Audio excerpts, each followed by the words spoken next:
കടലാക്രമണത്തിൽ വീടുകൾ തകർന്ന കാർത്തികപ്പള്ളി താലൂക്കിലെ മേഖലകൾ ജില്ലാ പ്രസിഡന്റ് സന്ദീപ് വാചസ്പതിയുടെ നേതൃത്വത്തിൽ ബിജെപി സംഘം സന്ദർശിച്ചു.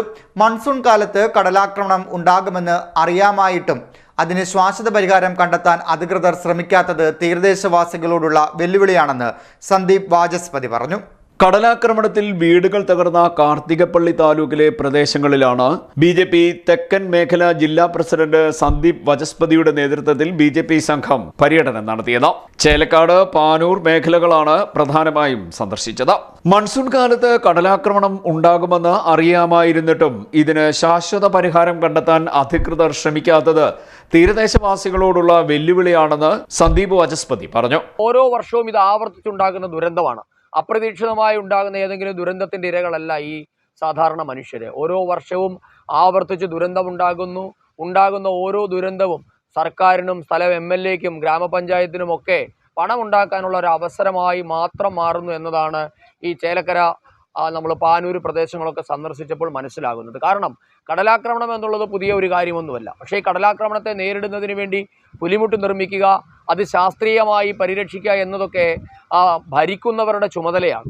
പക്ഷേ ഇവിടെ നമ്മൾ കാണുന്ന കാഴ്ച കഴിഞ്ഞ കാലങ്ങളിലൊക്കെ ഭാരതീയ ജനതാ പാർട്ടിയുടെ മണ്ഡലം കമ്മിറ്റിയുടെയൊക്കെ ശക്തമായ സമരത്തിൻ്റെ ഭാഗമായി ചിലയിടങ്ങളിൽ കൊണ്ടുവന്ന് ചാക്കിൽ മണൽ നിറച്ചുകൊണ്ട് ഇട്ടിട്ട് പോയതിനപ്പുറത്തേക്ക് അവരുടെ ഉത്തരവാദിത്വം തീർത്തു പോയിരിക്കുകയാണ്. നമുക്കറിയാം, ചാക്കിനകത്ത് മണൽ നിറച്ച് എവിടെയെങ്കിലും കൊണ്ടിട്ടാൽ കടൽക്ഷോഭത്തെ തടയാൻ പറ്റില്ല എന്ന് കൃത്യമായി അറിയുന്നവരാണ് ഭരണാധികാരികൾ. പക്ഷേ ജനരോഷത്തെ ഭയന്ന് അപ്പോഴപ്പോഴുണ്ടാക്കുന്ന താൽക്കാലികമായ ഒരു പരിഹാരം എന്നതിനപ്പുറത്തേക്ക് ശാസ്ത്രീയമായ ഒരു കാര്യവും ചെയ്യാൻ ഭരണാധികാരികൾ തയ്യാറാകുന്നില്ല. സ്ഥലം MLA എന്ന നിലയിൽ ശ്രീമാൻ രമേശ് ചെന്നിത്തല തികഞ്ഞ പരാജയമാണ്. കാരണം അദ്ദേഹത്തിൻ്റെ മണ്ഡലത്തിൽ ഇതേവിടെ തിരിഞ്ഞു നോക്കാൻ പോലും അദ്ദേഹം തയ്യാറായിട്ടില്ല. അദ്ദേഹം, എനിക്ക് തോന്നുന്നു, നിലമ്പൂരിലെ സ്ഥാനാർത്ഥി തർക്കവുമായി ബന്ധപ്പെട്ട് കറങ്ങി നടക്കുകയാണെന്നാണ് ഞങ്ങൾ മനസ്സിലാക്കുന്നത്. പക്ഷേ ഇവിടെ ഈ പ്രദേശത്തെ ജനങ്ങൾ അനുഭവിക്കുന്ന ഒരു ബുദ്ധിമുട്ടുണ്ട്. ഇത് വാർഡ് മെമ്പറുണ്ട്, പഞ്ചായത്ത് അധികാരികളുണ്ട്, MLA ഉണ്ട്, MP ഉണ്ട്. ഒരാളും ഇവിടെ എങ്ങുമില്ല. ജനങ്ങൾ ദുരിതത്തിൽ കഴിയുമ്പോൾ അവർ നാട് കറങ്ങി നടക്കുകയാണ്. ഇതിനൊരു അടിയന്തരമായി പരിഹാരം ഉണ്ടാകണം. ഇന്ന് ഭാരതീയ ജനതാ പാർട്ടിയുടെ സംഘമാണ് ഈ പ്രദേശങ്ങളൊക്കെ സന്ദർശിച്ചത്. ഞങ്ങളിവിടെ വരുമ്പോൾ കാണുന്നത് ഒരു ജനപ്രതിനിധിയും ഇങ്ങോട്ട് ഇതേവരെ തിരിഞ്ഞു നോക്കിയിട്ടില്ല. ഇവരുടെ ദുരന്തത്തിന് ആര് പരിഹാരം കാണും? കാരണം ഇതിന് പരിഹാരം കാണാൻ ചുമതലപ്പെട്ടവർക്ക് ഇതൊരു അവസരമാണ്. അവർ ഓരോ തവണയും കടലിൽ കായം കലക്കുന്നത് പോലെ കടലിൽ കല്ലിട്ട് ലക്ഷങ്ങളും കോടികളും ഉണ്ടാക്കുന്നു എന്നതിനപ്പുറത്തേക്ക് ഈ ജനങ്ങളുടെ ദുരിതത്തിന് യാതൊരു പരിഹാരവുമില്ല. ഇതിന് അടിയന്തരമായി പരിഹാരം കാണാൻ ഇവിടുത്തെ ഭരണാധികാരികൾ തയ്യാറാകണമെന്നാണ് ഞങ്ങൾക്ക് ആവശ്യപ്പെടാനുള്ളത്. അല്ലെങ്കിൽ അതിശക്തവുമായ പ്രക്ഷോഭവുമായി ഭാരതീയ ജനതാ പാർട്ടി ഉടൻ തന്നെ രംഗത്ത് വരും. തീരദേശവാസികളുടെ ദുരിതം അധികൃതർ ചാകരകാലമായാണ് കാണുന്നത്. ഇതിനാലാണ് പ്രശ്നം പരിഹരിക്കപ്പെടാത്തത്.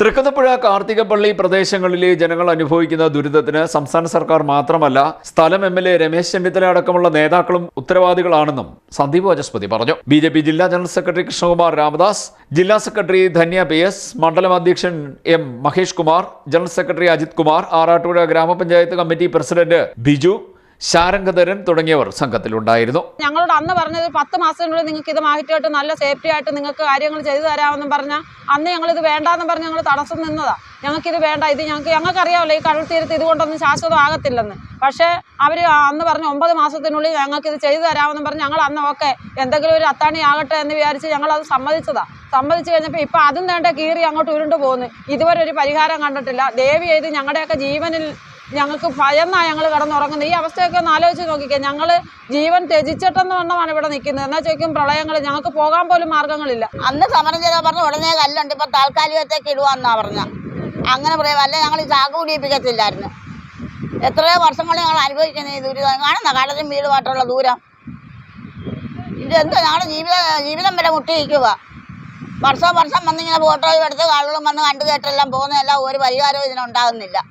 CD net news, Arattupuzha.